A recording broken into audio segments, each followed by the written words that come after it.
Assalamualaikum warahmatullahi wabarakatuh.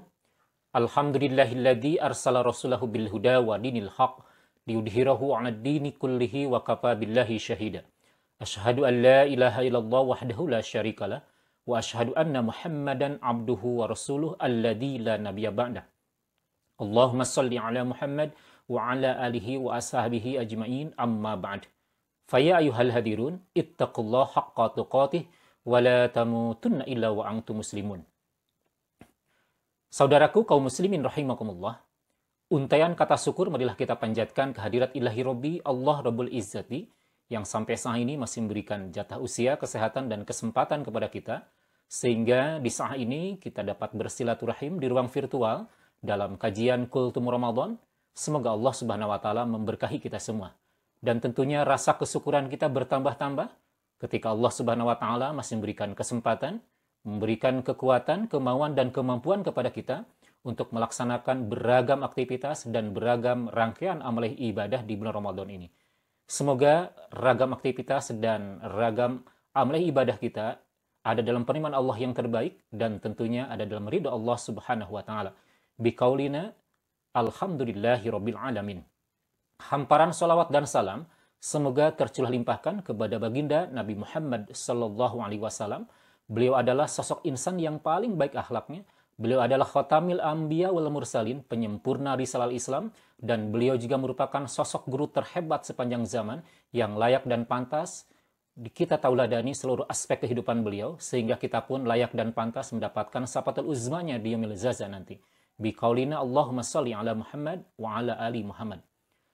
Saudaraku kaum muslimin rahimakumullah, detik berganti menit, menit berganti jam, jam berganti hari, hari berganti pekan, pekan berganti bulan. Tak terasa waktu bergerak begitu cepat. Saat ini kita berada di penghujung Ramadan.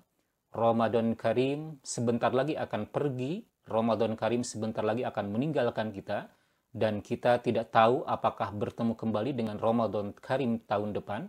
Karena tidak ada jaminan dari Allah Subhanahu wa taala kita akan bertemu kembali dengan Ramadan tahun depan. Jangankan kita bertemu dengan Ramadan tahun depan, dengan Idul Fitri saja kita belum tentu hadir di tengah-tengah gitu. Saat ini kita benar-benar berada di penghujung Ramadan, di babak akhir Ramadan, di babak final, di puncak Ramadan. Ada baiknya di momentum ini, mari kita bermuhasabah diri, mari kita menghitung-hitung seluruh amalah ibadah kita dari awal Ramadan sampai saat ini, apakah kualitas dan kuantitas amal ibadah kita sudah sesuai dengan harapan kita, sudah sesuai dengan ekspektasi kita. Kalau sudah, tentunya bersyukur kepada Allah Subhanahu wa taala dan mari jaga keistiqomahan sampai datangnya akhir Ramadan ini. Kalau belum, tentunya mari kita tingkatkan kualitas kuantitas amal ibadah kita karena Rasulullah SAW berpesan, innamal a'malu bil khawatim. Sesungguhnya amal ibadah itu tergantung dari endingnya atau dari akhirnya. Dengan demikian, semoga Allah melimpahkan taufik hidayah kepada kita semua, sehingga kita dapat mengakhiri Ramadan ini dengan sebaik-baiknya. Saudaraku kaum muslimin rahimakumullah, seperti halnya seorang yang sedang membangun rumah, ia telah menyelesaikan 70%. Dan sisanya adalah 30% finishing. Dan ini sangat menentukan.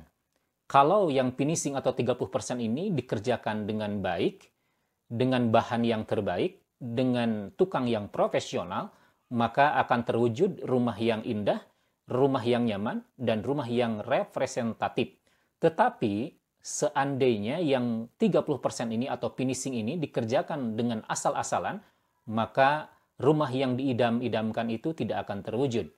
Begitupun di bulan Ramadan ini, ketika seseorang bersusah payah atau dengan penuh semangat untuk mengerjakan amal ibadah di bulan Ramadan ini, baik yang fardu yang sunnahnya, tetapi di akhir Ramadan, ia menunjukkan lemahnya motivasi, melemahnya keimanan, sehingga tidak dapat meningkatkan kualitas kuantitas amal ibadahnya. Ini adalah salah satu indikator dari ketidakberhasilan ibadah Ramadan kita. Kaum muslimin rahimakumullah, di bulan Ramadan ini, atau di babak final ini, ada momentum yang terbaik yang dapat mengakselerasikan peningkatan amal ibadah kita. Allah memilihkan satu malam yang bobotnya lebih baik dari 1000 bulan Lailatul Qadri khairum min alfisah. Siapa orang yang mengerjakan amal ibadah di malam tersebut, maka Allah akan memberikan pahala yang berlipat ganda dan kita akan mendulang pahala. Bahkan dosa-dosa kita akan diampuni oleh Allah Subhanahu wa taala. Man qoma Lailatul Qadri imanan wahtisaban ghufir lahu ma taqaddama min danbih. Siapa orang yang berdiri mendirikan salat dengan iman dan mengharapkan pahala, mengharap ridha Allah Subhanahu wa taala, ghufir lahu ma taqaddama min danbih, maka dihapuskan dosa-dosanya yang telah lalu. Ini adalah momentum yang terbaik. Mudah-mudahan kita mampu memanfaatkannya sehingga kita dapat mengaktualisasi peningkatan amal ibadah. Kaum muslimin rahimakumullah. Aisyah radhiyallahu an di 10 hari terakhir pernah bertutur bahwa Rasulullah SAW bersungguh-sungguh di dalam melaksanakan amal ibadah dengan kesungguhan yang tidak pernah dilihat di waktu-waktu yang lain. Ini adalah sebuah renungan buat kita. Jika sosok sekaliber Nabi Muhammad SAW yang sudah dijamin masuk surga, yang sudah diampuni seluruh kehilafannya, menunjukkan kegigihan, kesungguhan dalam beribadah, bahkan beliau memburu Lailatul Qadar, bagaimana dengan kita? Sungguh ini adalah menampar pipi kita. Kita bukan siapa-siapa, kita tidak dijamin masuk surga, tapi ternyata terkadang, ini mohon maaf, saya sendiri leha-leha dalam beribadah. Padahal itu adalah momentum yang sangat luar biasa, yang tentunya ketika kita mendapati Lailatul Qadar dan kita di sana melaksanakan ibadah, kita akan mendapatkan kebahagiaan dunia dan akhirat tentunya. Tapi terkadang kita leha-leha di dalam melaksanakan ibadah. Oleh karena itu, sahabat, saudaraku, kaum muslimin rahimakumullah, momentum di akhir Ramadan ini, mari kita jadikan sebagai momentum peningkatan amal ibadah kita. Sehingga kita mendapatkan keberkahan hidup di dunia dan di akhirat. Mari kita tingkatkan amal ibadah kita. Waspada, waspada, jangan lengah. Teruslah kita berpacu, teruslah kita memotivasi diri untuk melaksanakan amal ibadah di akhir Ramadan ini. Sehingga kita dapat mengakhiri Ramadan dengan sebaik-baiknya. Dan sehingga kita digolongkan oleh Allah menjadi golongan muttaqin. Dan itulah merupakan goal setting dari ibadah saum Ramadan yang kita laksanakan. Tentunya adalah merupakan predikat yang tertinggi di hadapan Allah Subhanahu wa taala yang didamba-dambakan oleh setiap muslim. Dan kita berharap juga semoga Allah Subhanahu wa taala memasukkan kita ke surga melalui pintu Ar-Rayyan. Demikian yang dapat disampaikan. Mohon maaf. Assalamualaikum warahmatullahi wabarakatuh.